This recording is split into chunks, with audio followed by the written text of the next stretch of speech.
বাবা আজ থেকে আপনার নিঃসন্দেহে ওনার কাছে নাকশবন্দি মুজাদ্দিদ তরিকা বায়াত হইতে পারবেন, এতে কোনো সন্দেহ নাই। আর যদি কেউ সন্দেহ পোষণ করেন, আলাউদ্দিন কালিয়াবির মতো যেরকম গঞ্জে শকর তার খেলাফত দান করছিল, বহুত লোকে তার মেনে নিয়েছিলেন না, কিন্তু তার পরিণাম তার জীবনী পড়ে দেখছেন। আল্লাহর ওলিদের যদি কোনো একটু বেদবি করা হয়, তার দশা কি ঘটাইয়া দিছিলেন আল্লাহ। আমিও মুফতি আব্দুল কাইয়ুম সাহেবকে সেইভাবে খেলাফত অর্পণ করে মহান আল্লাহর নিকট দোয়া করি আনন্দের সাথে সমস্ত পশ্চিম বাংলাবাসী আল্লাহর ওলিদের যেখানে শুয়ে আছেন রুহানি ফায়েজের বদৌলতে আজ আপনাদের সম্মুখে আমাদের আসাম থেকে আমার যেটা জলসা হয় ওখানে ঘোষণা করে দেওয়াই হয়েছে, তার উপরেও সাজারাটা দিয়েছিলাম না। এইটা এবার ভাবছি যে এই মহতি অনুষ্ঠানে বাংলার সমস্ত লোকজনকে জানানোর জন্য আমি ছুটে আসছি। দায়িত্বগুলা নিজের বোঝাটা মুফতি আব্দুল কাইয়ুম সাহেবকে যেটা অর্পণ করেছি আমরা আসাম থেকে, সেটা আপনার বাংলা লোকজনকেও জানানোর জন্যই বাবা ছুটে আসছি আসাম থেকে। যাই হোক, এই দায়িত্বগুলা পাইলে আল্লাহর কোরআন যখন নাজিল হলো, আল্লাহ রাসূল সাল্লাল্লাহু আলাইহি সাল্লাম দ্বীনের দাওয়াত দিলেন, বহুতে তার টেটকারি করতে। আর এও খেলাফত পাইলেও ওই রকম দুই একজনের খেলাফ কি বা টেটকারি এগুলা করার একটা খুবই এগুলা থাকে, কিন্তু বাবা আল্লাহর ওলিরা যেটা অর্পণ করে সেটার বিরুদ্ধে কেউ কোনো সমালোচনা করতে যাই না। তো যাই হোক, আমি ওনার লিখিত এইগুলা তখনই দিছিলাম, এখনো খেলাফত নামাটা আমি আবার পড়ে শোনাচ্ছি। আমার পীর কেবলা আমার মুর্শিদ যেভাবে আমাকে খেলাফত দিছে, আমিও সেইভাবেই মুফতি আব্দুল কাইয়ুম সাহেবকে সেইভাবেই আমি ওখানেই খেলাফত দান করছি। আর এখানেও সেইটাই বাবা আপনাদের অবগতর জন্য জানা দেওয়া হচ্ছে। বিসমিল্লাহির রহমানির রহিম। খেলাফত নামা খানকার নাকশবন্দি মুজাদ্দিদ ওয়াইসিয়া দরবার শরীফ। ওর নাম মোহাম্মদ আব্দুল কাইয়ুম, পিতা হাফেজ মোহাম্মদ শামসুর রহমান, গ্রাম বৈকারা, পোস্ট অফিস আরবালিয়া, থানা বাদুরিয়া, জেলা উত্তর ২৪ পরগনা, পশ্চিমবঙ্গ, ভারত। মহান করুণাময় আল্লাহ পাকের অসীম দয়ার বরকতে আমার প্রিয় মুরিদান শাইখুল হাদিস আলহাজ হাফেজ মাওলানা মুফতি মোহাম্মদ আব্দুল কাইয়ুম সাহেবকে তেনার নাকশবন্দি মুজাদ্দিদ তরিকা যাবতীয় সবক সমাপ্ত হয়, তেনার ইলম আখলাক আমল দিনের প্রতি অক্লান্ত পরিশ্রম প্রচেষ্টা, সেই সঙ্গে আল্লাহ ও নবী প্রেমে সীমাহীন অগাধ আকুলতা ও উম্মতে মুহাম্মাদের প্রতি অকৃত্রিম ব্যাকুলতা দেখে তেনার প্রতি সন্তুষ্ট হয়ে আজ 25/12/2025 ইংরেজি তারিখে নাকশবন্দি মুজাদ্দিদ তরিকার খেলাফত প্রদান করা হইল।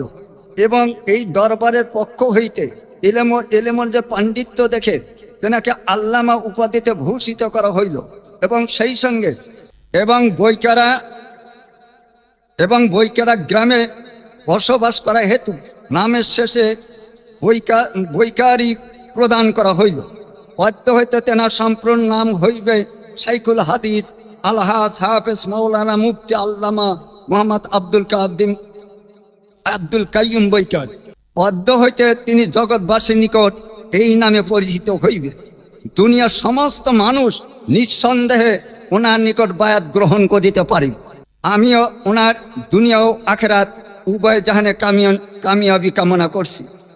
আল্লাহ মহান আল্লাহ শেখ সাফিউর রহমান সূর্যপাহাড়ি খলিফা নাকশবন্দি মুজাদ্দিদ ওয়াইসিয়া, গ্রাম ৩ কুনিয়াপাড়া, পোস্ট অফিস দুবপাড়া, থানা মোল্লা, জেলা গোয়ালপাড়া, আসাম, ভারত। বাবা আমি এখানে সিল মোহর মেরে দিয়েছি, ওনাকে ওদিনে প্রদান করেছি, আজকে প্রদান করে যাব। তারপরে একটা সাজরা, বাবা প্রত্যেকটা পীরের সার্টিফিকেট হলো মুড়ি গোলা করে সাজরা, এটা না থাকলে পীরত্বর কোনো প্রমাণই থাকে না। শুধু এই সিলসিলাতে হবে না, ওনার সাজরায়ে তাইবা তারিকা নাকশবন্দি মুজাদ্দিদ ওয়াইসিয়া, এইটা সমস্ত জাহানের পীর সাইদুল মুরসালিন খাতিবুল আম্বিয়া হযরত আহমদ মোহাম্মদ মুস্তাফা সাল্লাল্লাহু আলাইহি সাল্লাম, তেনার পর আমিরুল মুমিনিন হযরত আবু বকর সিদ্দিক রাদিয়াল্লাহু আনহু, তেনার পর হযরত সালমান ফারসি রাদিয়াল্লাহু আনহু, তেনার পর হযরত কাসিম বিন মুহাম্মদ কাদ্দাসাল্লাহু সিররাহুল আজিজ। এবার ক্রমান্বয়ে আসছে 36 নম্বরে আমার নাম আছে। 37 নম্বরে পড়তে দেরি হয়ে যাবে বাবা। 37 নম্বরে ওনাকে আমি খেলাফত প্রদান করে এই খেলাফত নামার সাথে সাথে সাজরাটা ওনাকে দিয়ে দিলাম। এখানে আমি সিল মেরে দিয়েছি। এখানে 37 নম্বরে দেওয়া আছে, সুন্দর করে ওনার নাম দিয়ে দিলাম। মুফতি আল্লামা আব্দুল কাইম বৈকারি, যার নাম বসত করে বসিরহাটের অধীনে বৈকারা গ্রাম। তরিকর আমল যত হইলে সমাপন, খেলাফতের ভার তেনাকে মুর্শিদ করে নেওয়ার পর বাবা আজ থেকে উনি নাকশাবন্দি মুজাদ্দেদ তরিকার আমি অধম যেটুক আল্লাহ আমার জ্ঞান বিবেক যেটা বিশ্বাস আল্লাহর তরফের থেকে বাবা নাকশাবন্দি মুজাদ্দেদ তরিকায় যধে মধে কাউকে খেলাফত দেয় না। একমাত্র হাজার হাজার মুরিদ, সারা ভারতবর্ষে নয় পৃথিবীর অন্য অন্য দেশেও অধমের মুরিদান, তার থেকে শুনে শুনে বাবা হাজার হাজার মুরিদানদের থেকে বেশি আপনাদের বাংলার মাটিতে যে নূর বাংলা হইতে বাংলাদেশ হয়ে আসামে আসছিলেন, সেই নূর আবার আপনাদের এই জামিয়ার যিনি ডিরেক্টর বা যিনি মাথার মকর, তেনার হাতে আল্লাহ পাক ওনার দায়িত্ব অর্পণ করে দিয়েছেন। আমাদের এই তরিকায় বায়াত হলে এমনে খেলাফত আসে না। এই খেলাফতগুলো আসতে হবে পীরের প্রতি আল্লাহর তরফের থেকে ইলহাম আসতে হবে। আর আল্লাহর হাবিব সাল্লাল্লাহু আলাইহি সাল্লাম রুহানি থেকে তাকে জানাইয়া দিতে হবে। আর সেই মতে যদি খেলাফত হয় তাহলে সেইটা হলো বৈধ খেলাফত। আল্লাহর ইচ্ছা বাবা 22 বছর পীরের গোলামি করছি। এইভাবে যেভাবে আমার হুজুর কেবলা খেলাফত প্রদান করেছিলেন, আমিও মুফতি আব্দুল কাইম সাহেবকে সেইভাবে খেলাফত অর্পণ করে মহান আল্লাহর নিকট দোয়া করি। আমার পীর কেবলা আমার জন্য দোয়া করছিলেন, যার বদলে সারা ভারতবর্ষ নয় পৃথিবীর বিভিন্ন দেশে আল্লাহ পাক নিতেছেন। বিভিন্ন দেশে আদমের গলা কি মুরিদান আল্লাহ পাক সেখানে আল্লাহ তৈরি করে দিচ্ছেন।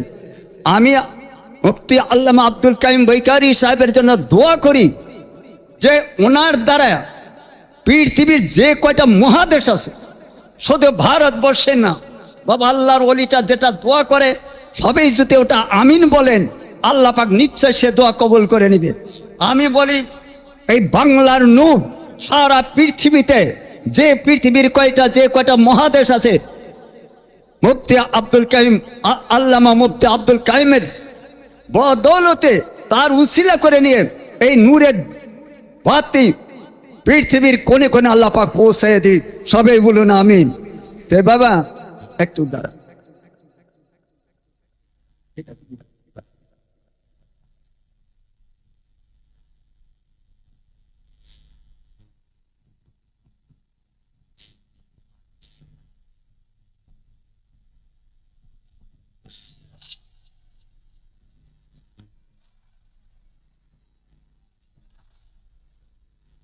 যাই হোক বাবা, আল্লাহর ওলিরা যেভাবে খেলাফত দান করে আমি সেইভাবে আসামে থাকতেই এই খেরকা লাঠি পাগড়ি সাথে খেলাফতনামাটা দিয়ে দিছিলাম। আজ আবার আপনাদের সম্মুখে আল্লাহর উপর কাছে সপর্দ করে বাংলাভাষীর বা সারা পৃথিবীর আল্লাহর মাহাব্বতের বান্দা প্রিয় নবী সাল্লাল্লাহু আলাইহি সাল্লামের উম্মতদের নিকট এই মহা দায়িত্ব যাতে আল্লাহ পৌঁছানোর তৌফিক দান করে। আর সমস্ত পৃথিবী জুড়ে যে কয়টা মহাদেশ আছে পৃথিবীর আনাচেখানে যে সমস্ত মুমিন মুত্তাকিন আছে তাদের নিকট যাতে এই আওয়াজ এই নূরের বাতিটা জ্বালে সেখানে পৌঁছাইতে পারে, আমি আল্লামা আব্দুল কাইম বৈকারি সাহেবের জন্য সেই দোয়া করছি। সবাই বলুন আমিন। বাবা আজ থেকে আপনার নিঃসন্দেহে ওনার কাছে নাকশাবন্দি মুজাদ্দেদ তরিকায় বায়াত হইতে পারবেন, এতে কোনো সন্দেহ নাই। আর যদি কেউ সন্দেহ পোষণ করেন, আলাউদ্দিন কালিয়াবির মতো যেরকম গঞ্জে শকর তার খেলাফত দান করছিল, বহুত লোকে তার মেনে নিয়েছিলেন না, কিন্তু তার পরিণাম তার জীবনী পড়ে দেখছেন। আল্লাহর ওলিদের যদি কোনো একটু বেদবি করা হয় তার দশা কি ঘটাইয়া দিছিলেন আল্লাহ। বা এগুলো আমাদের তাদের জীবনী পড়লে সেগুলো বোঝা যায়। নিঃসন্দেহে আজ থেকে আপনারা বাংলা সমাজ তো নয়, সারা পৃথিবীর মানুষ ওনার নিকট নকশবন্দি মুজাদ্দিদি তরিকায় ইনশাল্লাহ নিঃসন্দেহে বায়াত করে আল্লাহর নজদিক পাওয়ার রাস্তা আল্লাহ পাক সফল করে দিই, সেই কামনাই করছি। বাবা একটু জিকির আর একটু দরুদ পড়ে আমি শেষ করছি।